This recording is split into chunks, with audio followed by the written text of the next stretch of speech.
What is up, ladies and gentlemen, boys and girls, crocaholics of all ages? It is I, Kenneth the K-Rock Klein, coming to you with episode 45 of Krocking, Locking, and Dropping. That's right, this is the podcast, whether you listen to it or not, that you can get my thought processes on everything. And folks, I gotta tell you what, we are in for a real special episode. It's the 45th episode, of course.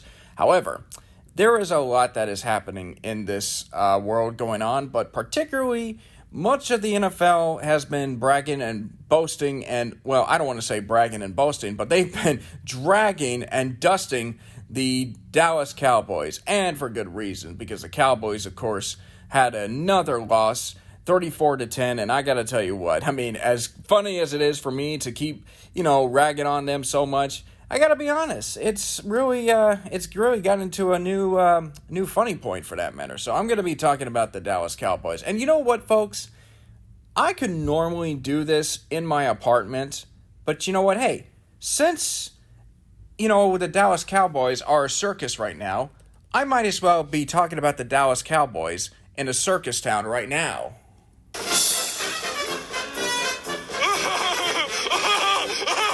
It's a giraffe!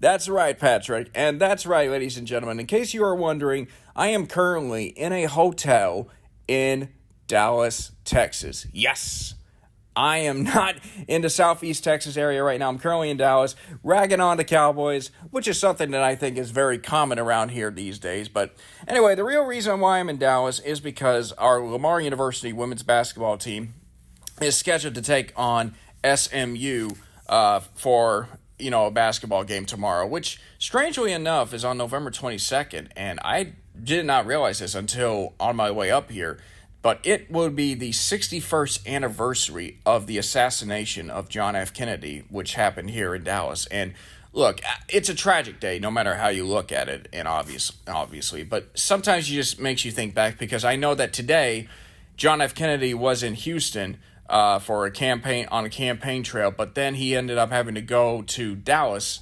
the very next day. Well, it started in Fort Worth, and then he ended up flying to Dallas, and that's where he was riding in a motorcade, and then that's when everything happened. It's still a little bit of conspiracy whether it was one or two bullets, but you know what? We're not going to get much into that as well.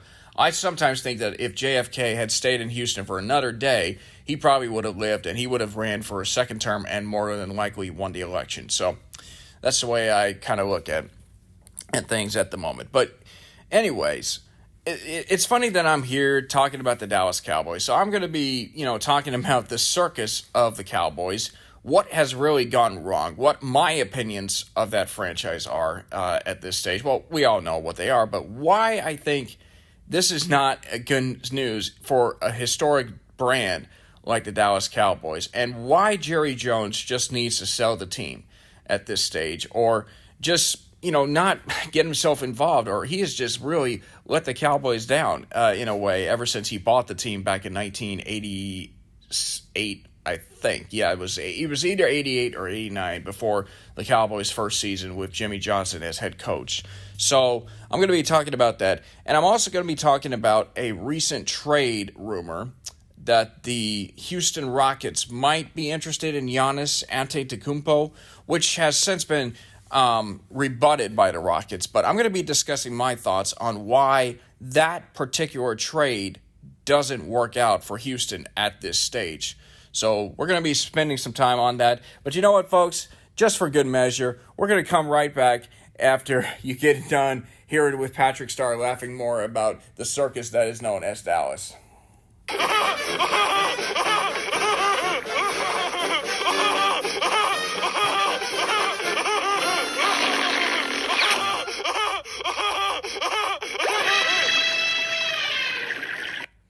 And we're back. And folks, I got to tell you what. Monday Night Football was a great experience for Texans fans, at least, because the Texans needed a big win to beat the Cowboys. Of course, they were favored to win, Houston was, but, because the Cowboys were going with Cooper Rush at the quarterback position and everything.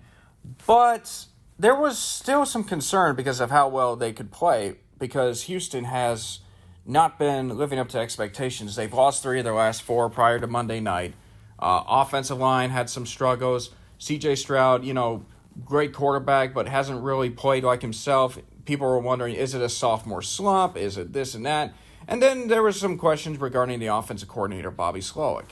But you had to think that the Dallas Cowboys were a team that the Texans could get their win against simply because of some, the way the season has gone for the Cowboys, and it has not been a great season for the Dallas Cowboys up to this point. Right now, as of this podcast, they currently sit at 3-7. They have lost their last 5 games in a row. Like, they were 3-2, and now they have lost their last 5 games in a row. They're behind the Philadelphia Eagles, but the Eagles right now currently lead the NFC East with an 8-2 record.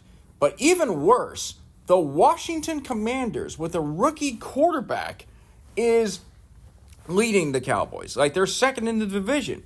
How can you let the Washington Commanders, a team that you have been dominating over the last stretch, that have had their issues with ownership with Dan Snyder, who is no longer in the picture, how have you been able to let the Commanders get going with a rookie quarterback and now are in second place in the NFC East looking for a playoff spot, which would definitely give fans of Washington something to cheer about?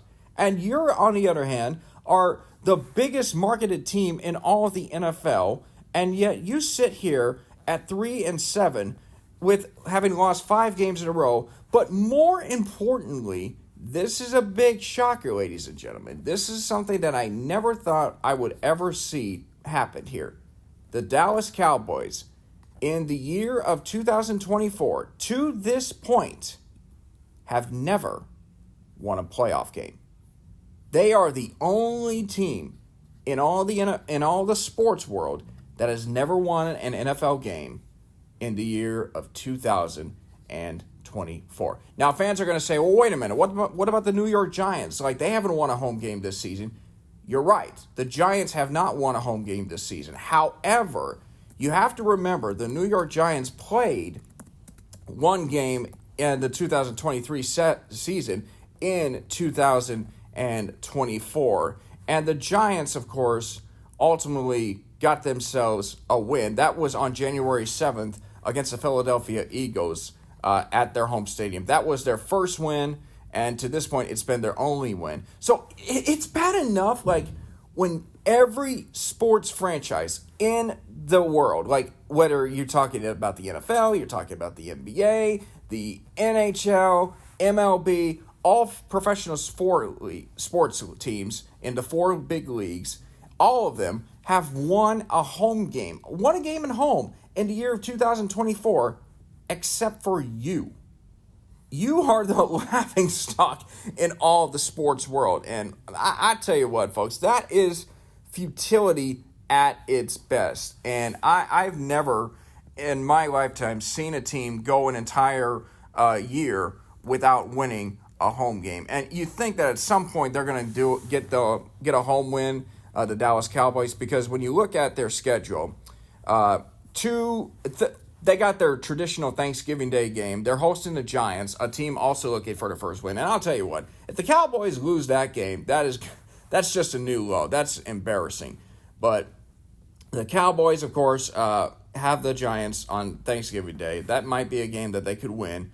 But if not, then they have the Bengals on December the 9th. Then you got Tampa Bay against, on December 22nd. And then you are hosting the Commanders in January 5th. So basically what you have here, if you're a Cowboys fan, or the Cowboys in particular, you have 3 home games left in 2024 to really get yourselves a win. You have the Giants, you have the Bengals, and you have the Buccaneers. Looking at the circumstances of all those teams, I would think that the Giants are the best bet for you to get the win. Because I'll say this, if you lose all 3 of your games in 2024, you have set a new futility for what they consider a home field advantage. I mean, think about it. Jerry World, Arlington, AT&T Stadium, I've been to that stadium. And I'll say this, as a Houston sports fan, it's a great stadium. I mean, it's nice. Jerry Jones really outdid himself. I didn't go to a Cowboys game. I actually went to a season opening game at Jerry World. It was between LSU and TCU. My brother and I went there. This was kind of around a difficult time. My grandpa unfortunately passed away the day or so before, and we ended up going to get tickets. Got tickets, met up with some of our relatives, and I know Andrew brought one of his best friends from Sunday school over, and we just had a really good time. Fortunately, LSU ended up winning the game, so we were happy about that, and that was a great experience for us.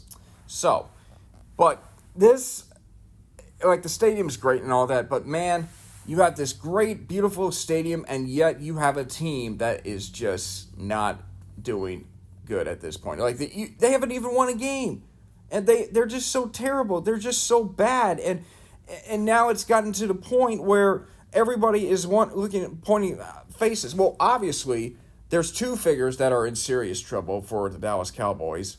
One, of course, is Mike McCarthy, the head coach, and it just seemed like ever since he got to the Dallas Cowboys, he has not been what he was at Green Bay. And it just makes you wonder, why is that the case?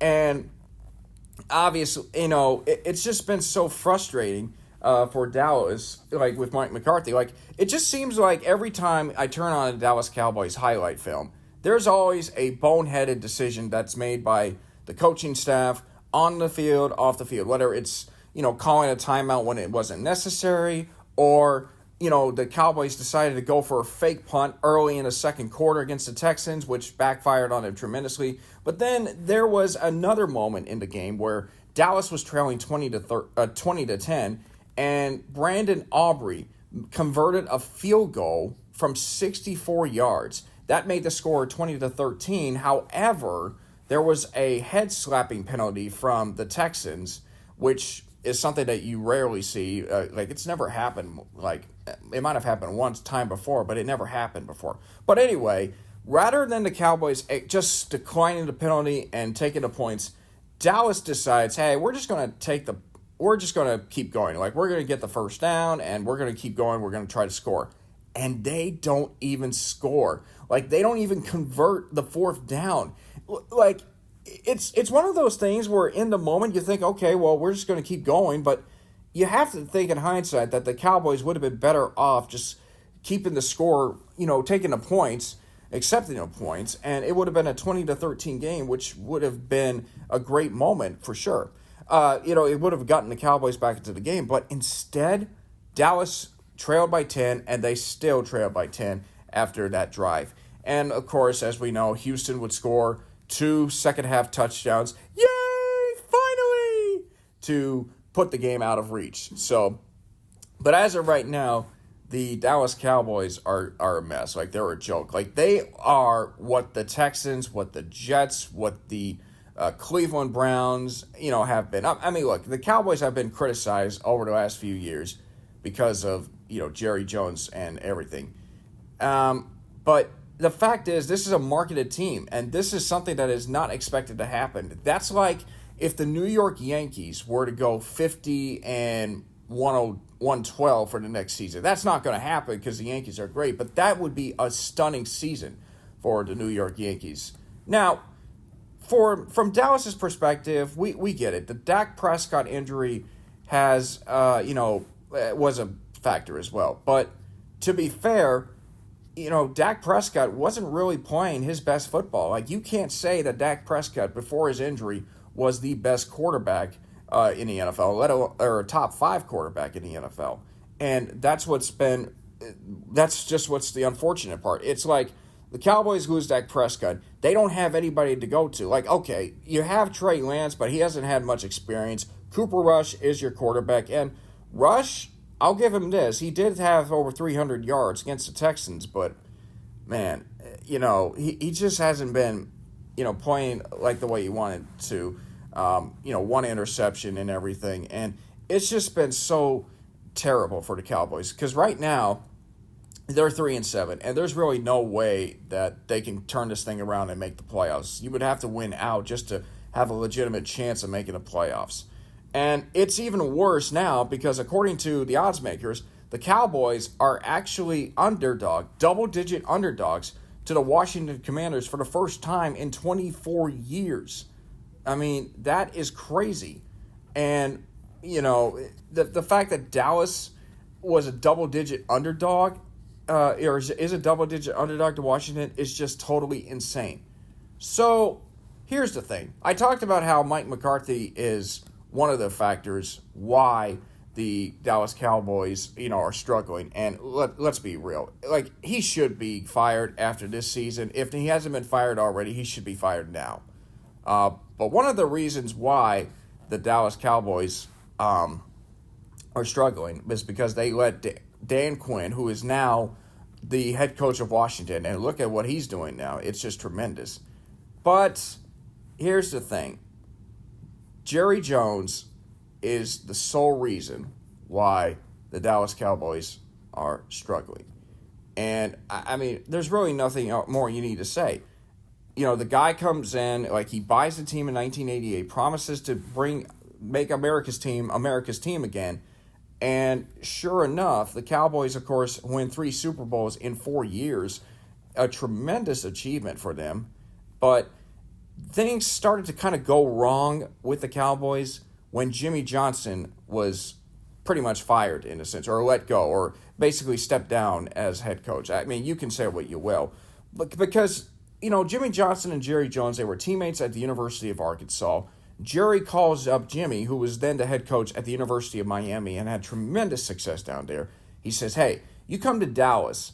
You handle the football stuff, I'll handle the business stuff, and we'll make history. And they made history. They won back-to-back Super Bowls in 1992 and 93. But during that stretch, during that run, the Cowboys, Jerry Jones started to get him a little bit of a big ego. And he just became very boisterous, and he became very much part of this Cowboys lore. Like, he wanted to take all the credit. He wanted to make everything about himself. He wanted to be the reason for that. And that didn't sit well with Jimmy Johnson. So eventually, of course, Johnson leaves, and Jerry Jones decides he's going to hire Barry Switzer, who had not been coaching in a number of years. Now, Barry Switzer, great college football coach, but, NFL stint, he wasn't really a great coach. Even though he did win a Super Bowl in 95, it just wasn't the same. And ever since 95, things have gone downhill for Dallas to where not only have they not made it to the Super Bowl, they haven't even made it back to the NFC Championship game since 1995. And that's just insane. There's just a lot of things that are going on in Dallas. Like, it is so crazy. It is so ridiculous how, this circus, or as tight end Dalton Schultz would say, the zoo known as the Dallas Cowboys, is pretty much gotten to this point. I mean, seriously, if I were a Cowboys fan, I would be very embarrassed. I would be so upset. I would have to look around and try to find some other excitement. I mean, the Cowboys are just a mess. Like, you're supposed to be the biggest team in the city, and yet, since your last championship, the Rangers, the Mavericks, and the Dallas Stars have all won professional championships, which really says something about the dynamic of Dallas sports in a way. But I just don't, I mean, it's just so crazy, and it's just so silly, and how Jerry Jones, potentially to get, like, it's just so ridiculous how we are living in a world where Jerry Jones is still the owner of the team, and he still has this belief and this confidence that, everything's fine and this and that, but, man, it's just so sad. And like the Dallas Cowboys, the players themselves, like, I know the fans around here want to see a winner. Like, they're embarrassed to be Cowboys fans now because of all the drama that's tough like that. And here's a crazy thing. Like, Dak Prescott was interviewed with the Dallas Morning News, and I was reading an article, and this is what I came across. He came across a quote about talking about his feelings for the Cowboys' poor season. I mean, this is really on Jerry Jones, and here's what he had to say. He said, "The other day, after the game against the Texans, I guess it just all hit me. A couple of tears came down. This is going to hurt. It's just left to understand that this is one of those terrible moments. It's understanding and being able to voice that, I'm blessed to be where I'm at. I'm blessed to be where I'm at. I would probably say it was the toughest season I've ever had. I wasn't playing well enough before I got hurt. And when he talks about the future, he says, there is a future. I know where I'm going. I know I'm going to be faster, stronger, and better than I have ever been because of the way I approach this. Mentally, I feel better about the game, as smart and as sharp as ever. You know, that's great and all to have that, but it just sometimes makes me wonder, where exactly is Dak Prescott's future? Where exactly is his future? Because I'm having a hard time seeing number 4 take the field for the Dallas Cowboys within the next couple of years because of how the Cowboys basically failed him.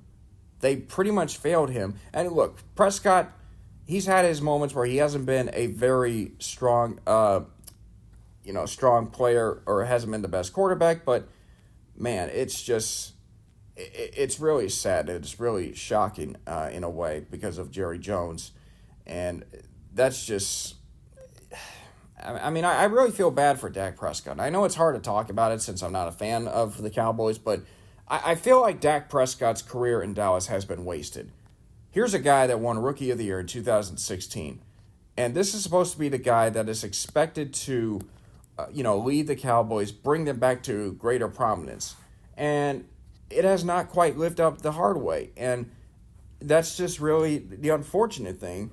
The Dallas Cowboys are just they're wasting his career, and it's really sad because if you're a big marketed team, your job is to put together the pieces around to not only put together a championship team behind your superstar players, but you're also supposed to do that, to bring the fans back in a way, and that's just the saddest part.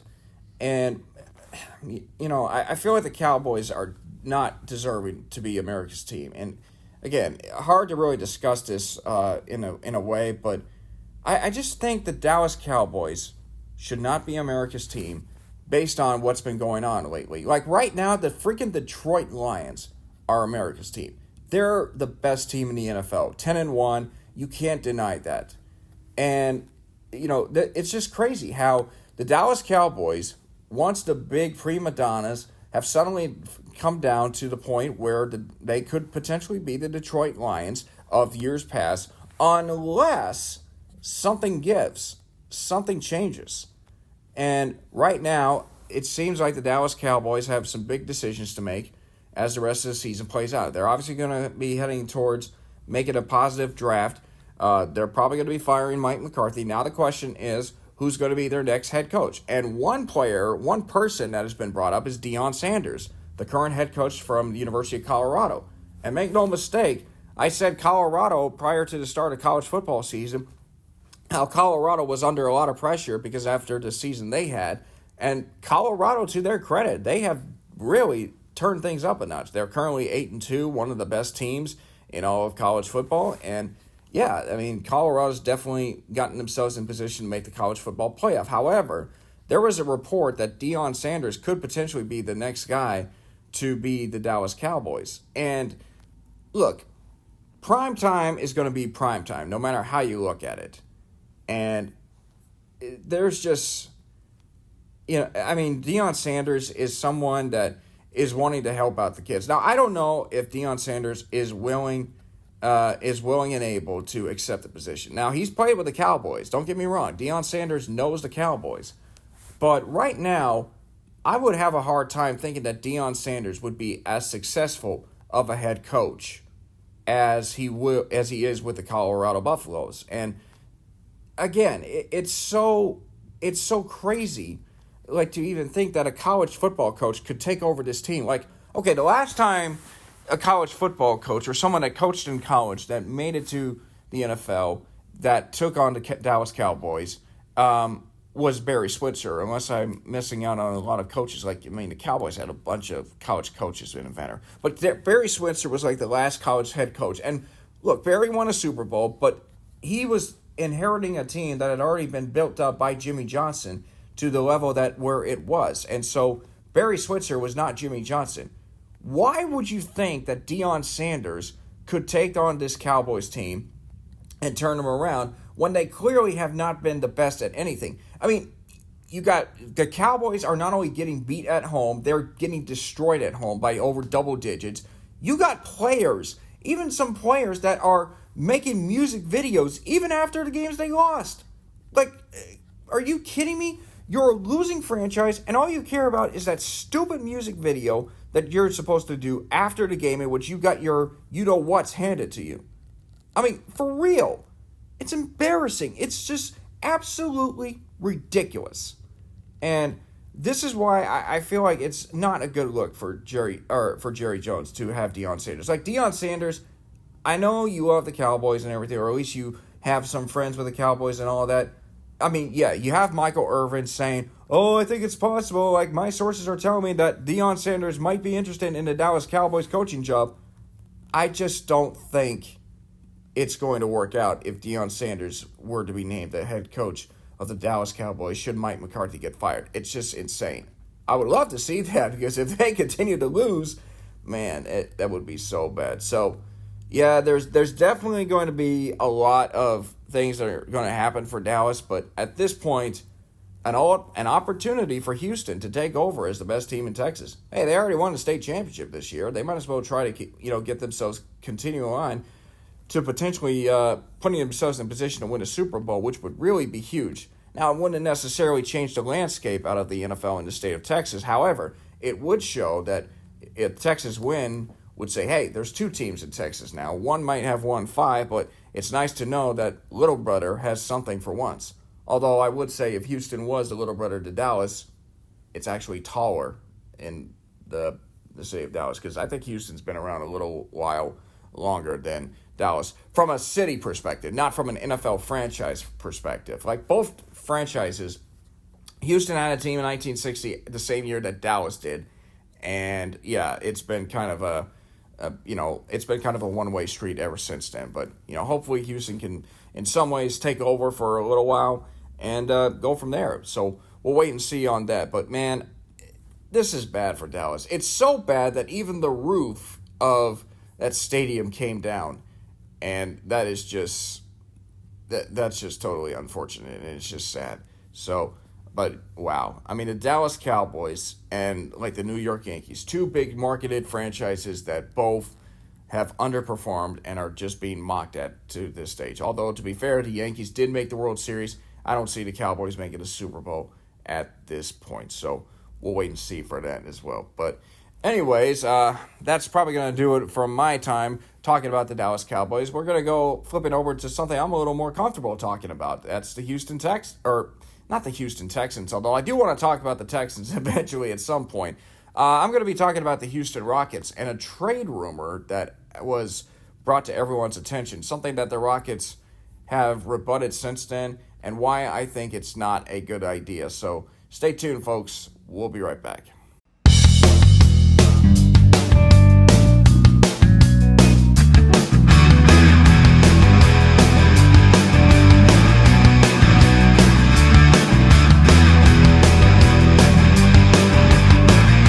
Folks, we are just still in the early process of the season, although to be fair, we have teams that have already played 15 games or so. So I don't know if you can really say we're still in the early stages, but we are definitely a few weeks into the NBA season.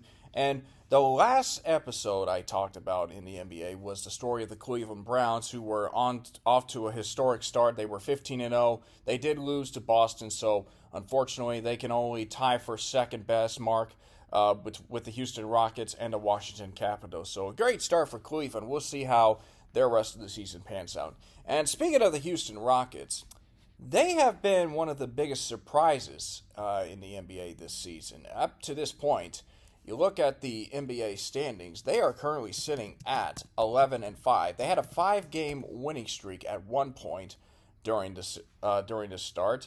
And they are, currently they're in the fourth seed at the moment behind the Lakers because of winning percentage, even though the Lakers played 2 fewer games than the Rockets.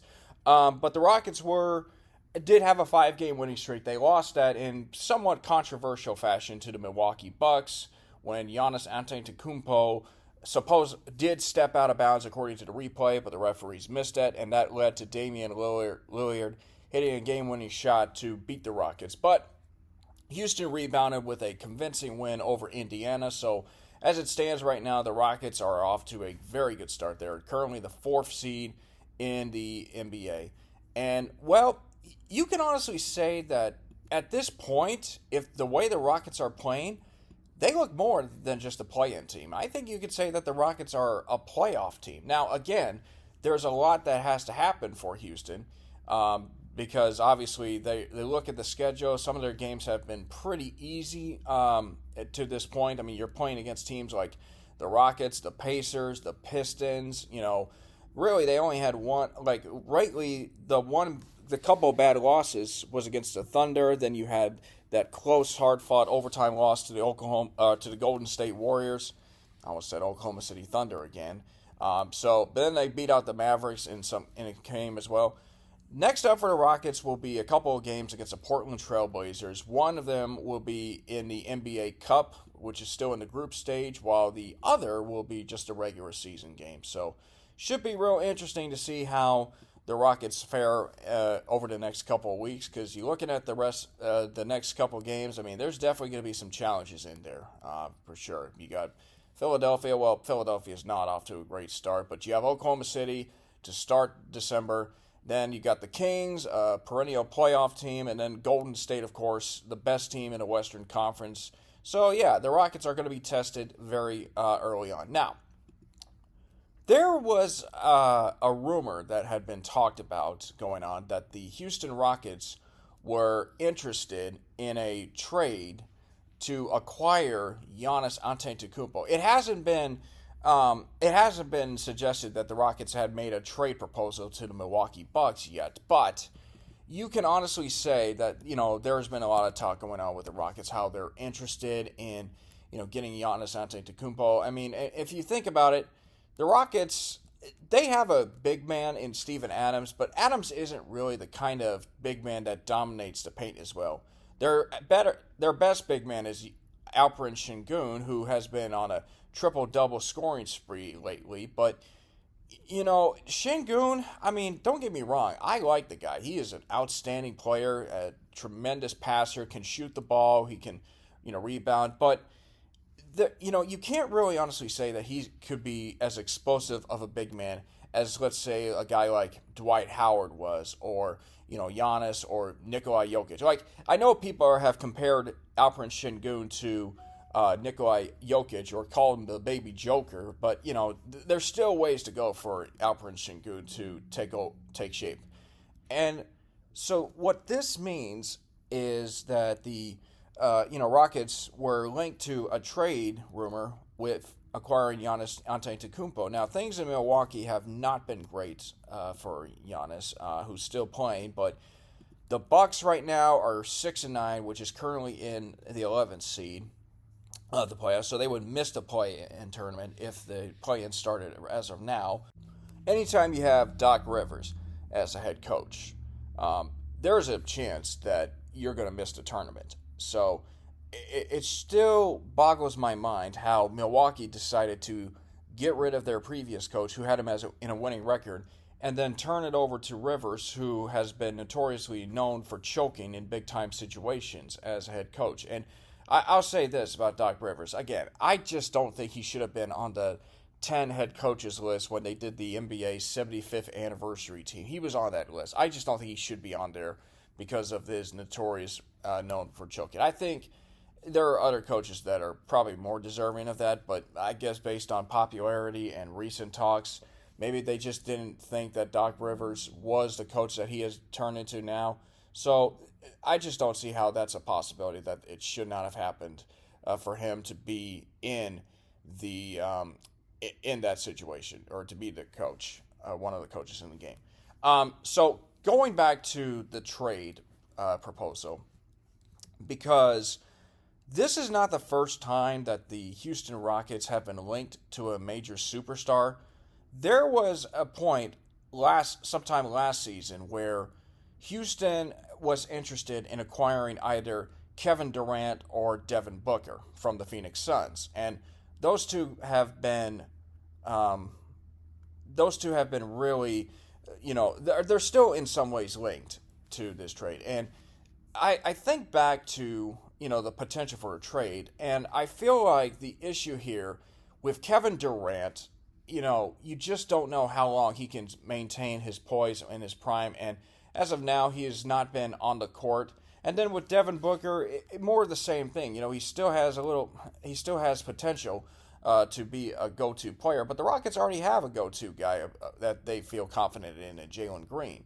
So you're talking about, a couple of trades from the Phoenix Suns, which doesn't necessarily quite make sense from a Rockets perspective. Why would you want to take a chance on a guy that's past his prime, has proven that he can't really lead a team because he only went to Golden State to win a championship, even though Steph Curry was the leader of that team, and then he went to Brooklyn and then Phoenix, and it just hasn't worked out for him in those times. And why would you want to get a guy that is less known as a leader and more known as a dynamic playmaker and a scorer? I mean, I just don't think it would have made a whole lot of sense, and especially since he was past his prime. So, the issue here with Giannis is that, in my personal opinion, Giannis is a better player, in my belief, than Kevin Durant. And I know that sounds crazy to say that in the time being, but you look at what Giannis is doing so far. I mean, I know he's had a couple of 50-point performances this season. In fact, he is averaging 32.1 points per game, 12.1 rebounds per game. And he's coming off a 41-point performance against the Chicago Bulls. Thought I might have saw somewhere that he had a 50-point game as well. But he had 20 against the Rockets, the game where he stepped out of bounds and they didn't call it. So Giannis is really off to a torrent start scoring-wise, but the Milwaukee Bucks are far from the team that won the championship in 2021. So I just don't see how, Giannis can maintain, be able to turn that franchise around. And I just don't think there's a lot of trust there involved. So, anyways, the Rockets, according to the Athletics, Kelly Iko, if you hear this and I mispronounce your name, I apologize. He reported it that the Rockets had been linked in a trade with Giannis Antetokounmpo, and this trade, like when you look at it on paper, this feels like it would make more sense for a team that is considered to be a potential playoff team, maybe ready to make a swing for a major blockbuster deal. And you can understand why. I mean, Giannis is one of the best players in the game and certainly an incredible talent, could definitely help out the Rockets in a big man situation if Alperen Sengun doesn't have his, A game all the time. And aside from that, he's younger than Kevin Durant. He's been an MVP, and he's just really a guy, like, he's only had a few minor injuries, and he's never missed more than 20 games a season, so that is a huge factor. Kevin Durant's been pretty much injured over the last 4 to 5 seasons. He's missed more than 20 games. However, there is a big problem with Giannis being a Rocket, and that is, are the Rockets interested? Well, we now know that the Rockets have expressed no interest and have rebuffed all the claims and interest in Giannis simply because they have this incredible young core that they want to try to figure out, who can be of good use for them to contend for championships in the future. And I feel like this is actually the right move at the time because, again, with Giannis Antetokounmpo, he's an incredible talent. But the problem is his value is worth more that you would take away three valued members of the Rockets' young core, at least three. You have Jalen Green, Alperen Sengun, Cam Whitmore, who's currently going back and forth between the Rockets and the G League, Reed Shepherd, the Rockets' first-round pick this year, Tari Eason, and Amen Thompson, guys that were of huge benefactors for this Rockets team. So I'm trying to see here. I know I missed one more for sure. Oh, Jabari Smith. I forgot about him. Yeah. So you've obviously got 7 guys. All of them are very young. They're very talented, and they have potential to really be, great players for the team. But at this point, you just don't really know. I mean, again, they're obviously young. They're contributing to the Rockets' early success, but how great can they really be? And why would you want to take a chance on trading away three assets or 3 to 4 assets, depending on how much Giannis is worth, when number one, they haven't really elevated themselves to becoming superstars, and number two, you're talking about a team that's already working to get into a play-in mode, at least a play-in round, maybe the playoffs, depending on how well they finish. So, to me, the problem is Houston doesn't really have the full answer as far as what they have as far as the young core. Like they're still developing, and I think the Rockets want to figure that out. They're playing the long game more so than they're playing the short game, and I think if you play the long game, even though it takes a while to get everything sorted out and figured out, it will definitely help you in the future to win multiple championships. I feel like if the Rockets traded for Giannis right now, it would cause some chaos and confusion. Like one player is not going to change the fortunes of a franchise. Like you can have a team in mediocrity, you make a trade for a superstar, and it's not going to lead to a championship. Like one player doesn't do that. Everyone has to be on the same page. It takes at least a couple of trades.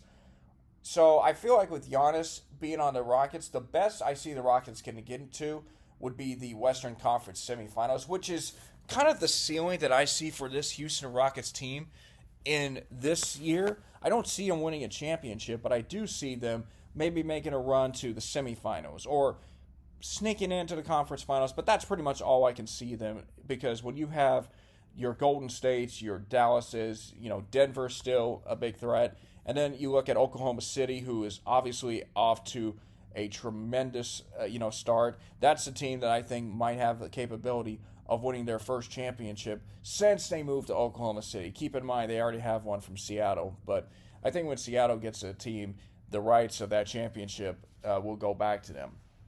But going back to what I'm trying to, what I was thinking about here, I just think that the Rockets, they have a lot of talent. And one of the struggles is when you have so much talent, it's hard for everyone to have a certain amount of minutes.